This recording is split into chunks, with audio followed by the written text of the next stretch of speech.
What we're going to work on today is talking about some hydraulic cylinder force equations. So the force of extending and retracting them. So first of all, we're going to watch this video here that'll show you what a single and a double acting hydraulic cylinder is. Next, we'll click on the link that'll carry us over to the equations for a double acting cylinder. And what we want to do is for this prompt, so suppose we have a double acting cylinder and the rod is 1/3 of the piston diameter.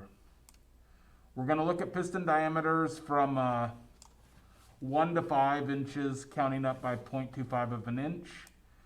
And I want to graph the force generated on the rod side and the force that would generate on the opposite the rod side for those piston diameters if you hold pressure at 100 psi. And I'm going to have us get this graph in Google Sheets.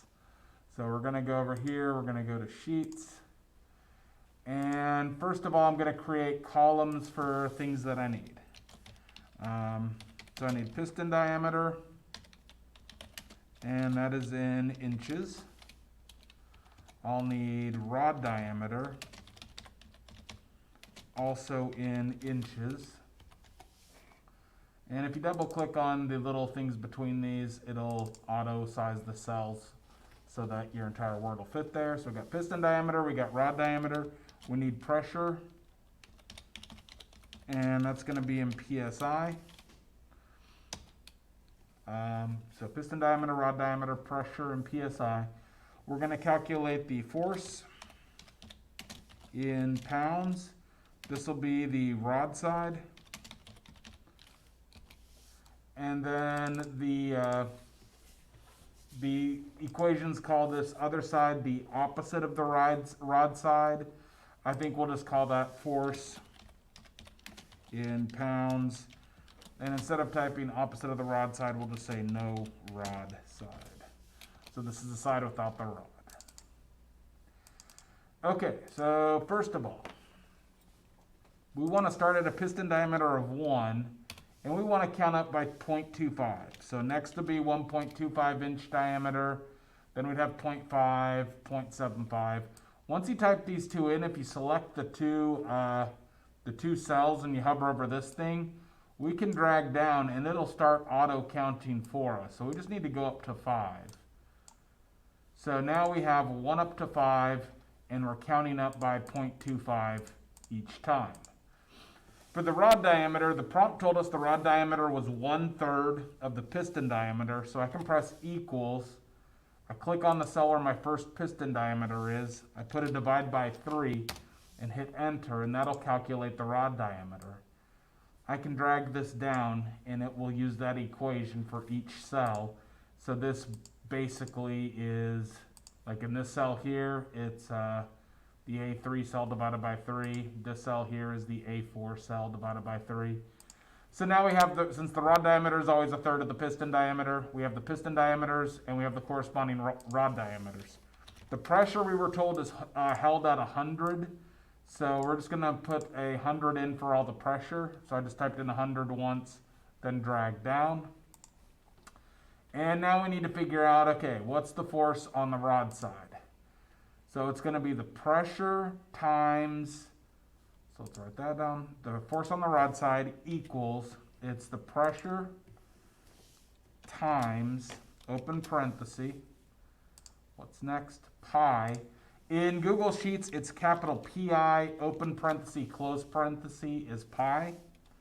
So times, we need open parenthesis, D2 is the piston diameter squared minus the rod diameter squared. So times, open parentheses, the piston diameter, so I'll click on the piston diameter here, to the power 2, minus, I'll click on the rod diameter here, to the power 2, close out that parenthesis, divide it by 4, and then close the final parenthesis. So divide by 4, close our final parenthesis, hit enter, and we get our numbers like this. Okay, so let's check if these seem like they're giving us the right numbers. So I'm going to look at a piston diameter of 0.25, a rod diameter of 0.8333, and a pressure of 100. This is on the rod side in imperial units, so we can use their little calculator here to check. So piston diameter's 2.5. The rod diameter is 0.8333. And then the pressure was 100. Tell it to calculate it. It says we get about 436 pounds of force. 436.3 pounds of force. So yeah, I think this I think is just rounded into the nearest unit, whereas our spreadsheet's keeping the extra stuff. So yeah, that looks like that's calculating stuff correctly. So far so good. Everything's matching up. Let's do the no rod side force, and then we'll check with this, the opposite of the rod side, and then we can see if everything's giving us what we want. So the no rod side force is pressure times open parenthesis pi. So it equals pressure times open parenthesis and pi. And then pi gets multiplied by the opposite of the rod side. Gets multiplied by D2. D2 I guess is piston diameter still. Yeah, D2 is the piston diameter. So this will be piston diameter squared. Close our parentheses and then divide by 4. Then close parentheses. And we get that. Let's pull that down.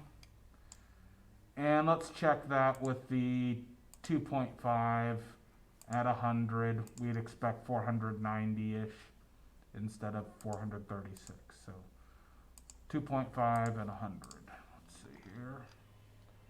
So now we're saying, what about 2.5 and 100? This would be imperial units, no rod side.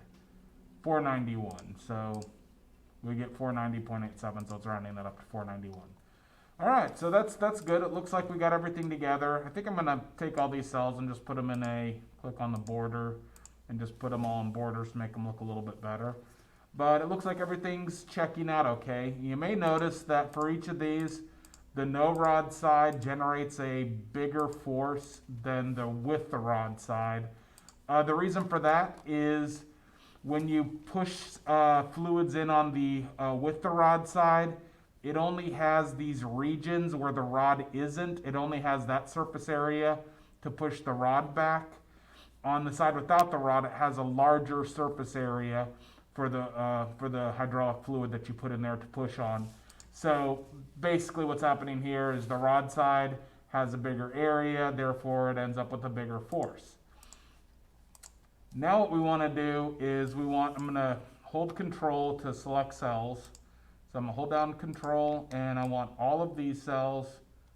Whoops, I guess let's grab the top part too. I want all of these cells and then I want these two. And I want to generate a force, or so not a force, I want to generate a chart of these. So I'm going to click on chart and give it a second to kind of think about what it's going to make.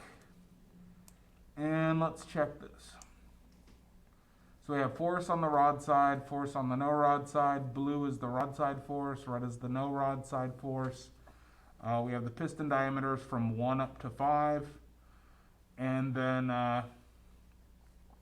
these are the force pounds for each of those. And that will be our chart.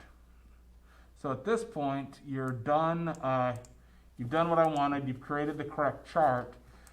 So now you need to upload this to the classroom. What I want you all to do is if you click on share, let's see, I need to name this. So let's call this CylinderForce, I guess. So save this. If you click change the link down here, and you change it from whatever the thing is to anyone with the link, you change it to anyone with the link. Then you can copy the link And when you go to Canvas, all you'll do is when you go to submit this, you'll click enter a URL, and then you'll just paste this link copied there into the URL, and that'll update it. So what I'm going to have you guys do for your assignment is you'll get a slightly different prompt where you're going to basically be generating this chart for a different pressure and a different range of piston diameters and a different relationship between the rod diameter side versus the piston diameter side. So you're basically going to repeat this process for slightly different numbers and then generate a chart that looks like this, and then you'll upload that chart.